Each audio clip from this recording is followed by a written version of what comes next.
Em nome do Pai, e do Filho, e do Espírito Santo. Amém. O nosso estudo da primeira carta de São Pedro, capítulo 3, versículos de 8 até o versículo 22. A continuação desse estudo de hoje, ele tem consonância com o nosso estudo de ontem, que falava dos deveres mútuos dos esposos, do casal, e se estende agora para a vida familiar como um todo. E por isso que a palavra, no versículo 8, diz: tendes um só coração, uma só alma, tenha sentimento de amor fraterno, de misericórdia e de humildade. Então, esse sentimento aqui, ele vale não só para a família, principalmente em família, porque se uma família não tem um coração, uma só alma, um só sentimento, não existe amor fraterno, não existe misericórdia, não existe humildade, a família vai ser uma família dilacerada, vai ser uma família onde as rivalidades, onde as brigas serão sempre constantes. Por isso são sentimentos que devem reinar na relação familiar.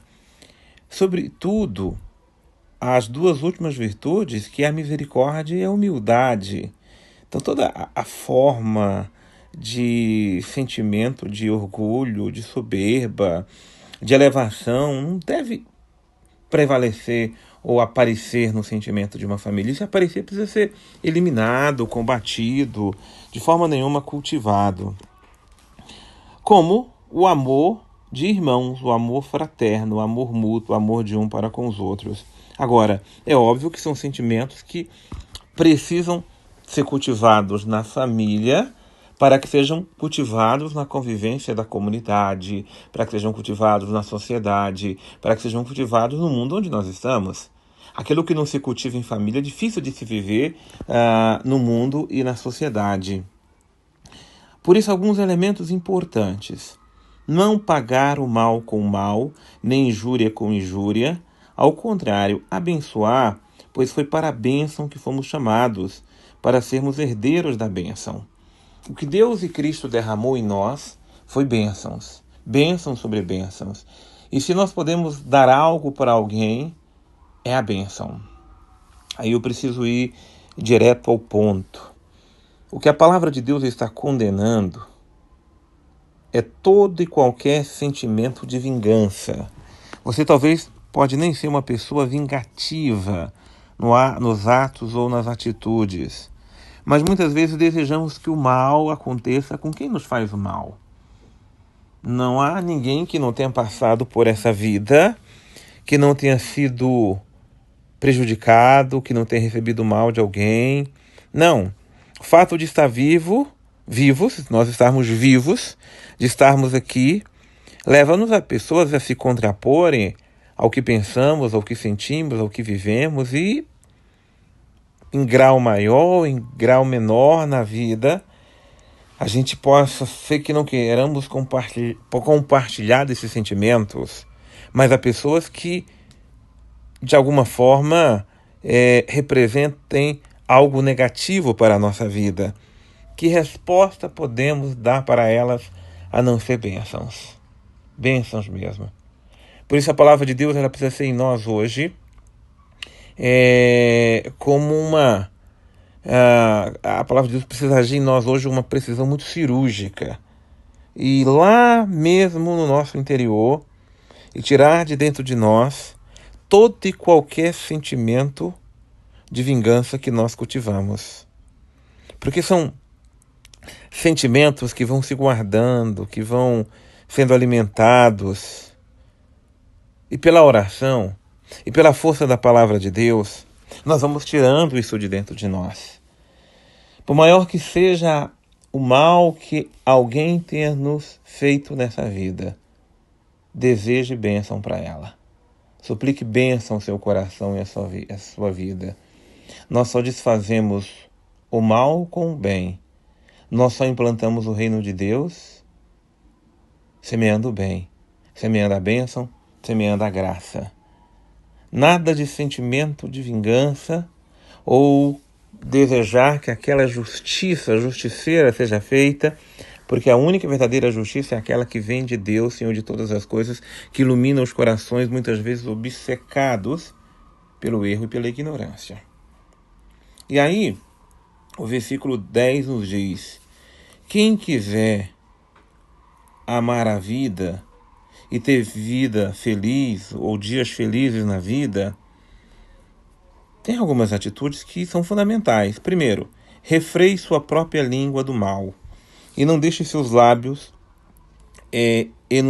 pronunciar palavras enganadoras, mentirosas, falsas, duras ou palavras maldicentes. Nós já vimos lá na carta de São Tiago o quanto que a língua é um instrumento perigoso para nós. E se nós queremos caminhar na bênção, porque felicidade tem a ver com bênção, e a grande bênção da vida é andar nos caminhos de Deus, é preciso refrear a língua, moderá-la e conter para que ela não fale tudo aquilo que ela tem vontade, tudo aquilo que ela deseja, tudo aquilo que está guardado. A sabedoria não é falar tudo o que eu penso. A sabedoria é justamente saber frear muitas coisas que eu deveria falar, mas elas não foram ponderadas, elas não foram condensadas pela verdade e por isso não devem nem precisam ser ditas. Aparte-se do mal, faça o bem, busque a paz e siga adiante na vida. Por quê? Porque os olhos do Senhor estão sobre os justos, os olhos do Senhor estão sobre aqueles que vivem a justiça, a verdade. E os ouvidos do Senhor estão atentos aos rogos, às preces, mas a força do Senhor está contra, veja bem, a força do Senhor está contra os que fazem o mal. A gente pode não parecer maldoso, mas desejar o mal para o outro e querer que a gente esteja na bênção de Deus é contraditório e errado. Sede zelosos no bem, e se formos zelosos no bem, qual é o mal que poderá nos atingir? Nos diz a palavra de Deus.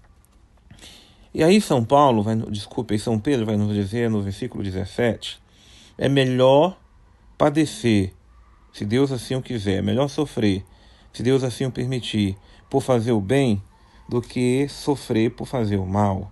Se temos que sofrer nessa vida, que nunca seja pelo mal que o fizermos, mas seja pelo bem que nós realizamos, porque é o sofrimento mais justo, mais digno, mais abençoado, mais iluminado, mais abraçado e abrasado pelo amor divino. E um adendo que eu gostaria de acrescentar no estudo de hoje é aquilo que fala a respeito do que se segue, né? Porque o exemplo que nos foi dado foi o exemplo de Cristo, que morreu pelos nossos pecados, o justo pelos injustos. Mas lá no versículo 19, tem um versículo que diz assim, nesse espírito de salvar a todos que ele, Cristo, foi pregar aos espíritos que eram detidos no cárcere, aqueles que outrora, nos dias de Noé, tinham sido rebeldes, quando Deus aguardava com paciência enquanto se edificava a arca, na qual poucas pessoas, isto é, apenas 8, se salvaram por meio da água. Então a água prefigura o batismo, né? E é o batismo que nos salva, fomos salvos nas águas do batismo, purificados de toda maldade na ressurreição de Cristo.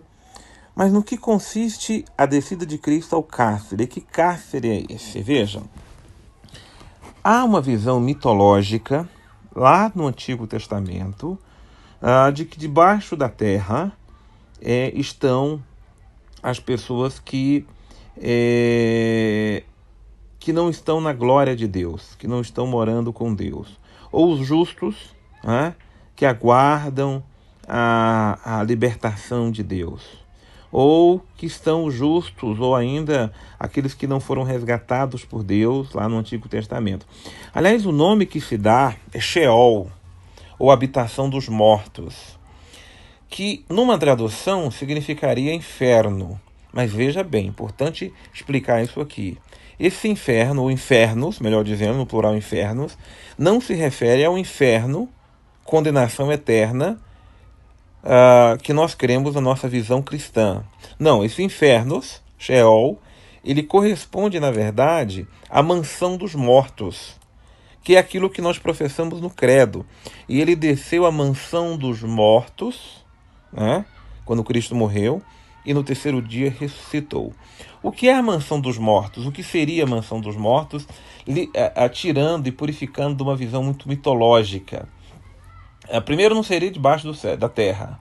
Até muitas crianças ou visões assim de uma espiritualidade muito ingênua, acha que o céu é nas nuvens e que o inferno é debaixo da terra. Não. Não se trata de um lugar de espaço físico, mas se trata de um lugar espiritual, porque lá estão os espíritos. E espírito aqui não é de espiritismo, também tem nada a ver uma coisa com a outra, mas as almas dos fiéis, para onde vão? Então, na visão do Antigo Testamento, justamente elas iam para a mansão. Mansão quer dizer lugar, morada dos mortos. Ora, aí é bonito a teologia que tem por trás disso, porque Cristo é o único Salvador dos homens. Mas ele é o Salvador dos homens de todos os tempos. Dos homens da época de Cristo, antes de Cristo e depois de Cristo. Como é que ele salvou os homens que vieram antes dele? Aí, por isso que fala que ele foi à mansão dos mortos. Por isso que ele desceu, então, a esta prisão que se refere aqui à carta de Pedro. Porque foi pregar para eles e anunciar para eles também a salvação e a libertação. Porque prisão é aqueles que o mantêm preso. E onde estão hoje... o que é hoje a prisão dos mortos? Lá no Evangelho de São Mateus, se fala de que a gente precisa entrar em acordo com os adversários, porque senão eles nos entregarão ao juiz e de lá nós não sairemos, né? Aliás, o juiz vai nos jogar na prisão e na prisão nós não sairemos até nós pagarmos o último centavo. Está lá em Mateus, eu creio que no capítulo 6 ou 7. Ora, essa prisão hoje, na visão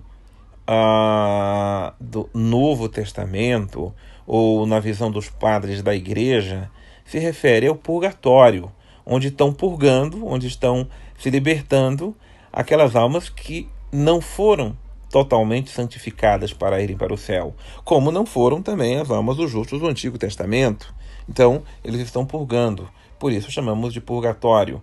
Mas a referência em relação ao Antigo Testamento era justamente o lugar onde estavam as almas dos justos do Antigo Testamento, ou aqueles que não foram salvos devidamente, conforme nos diz a Escritura. Apenas fiz questão de esclarecer isto para termos apenas uma convicção, a convicção de Cristo, que Cristo é o Salvador de todos os homens em todos os tempos antes de Cristo, durante a vida de Cristo e os homens dos tempos de hoje depois de Cristo. Cristo é o mesmo ontem, hoje e sempre. Ele é o Alfa e o Ômega. A Ele o poder, a salvação e a glória. Deus abençoe você.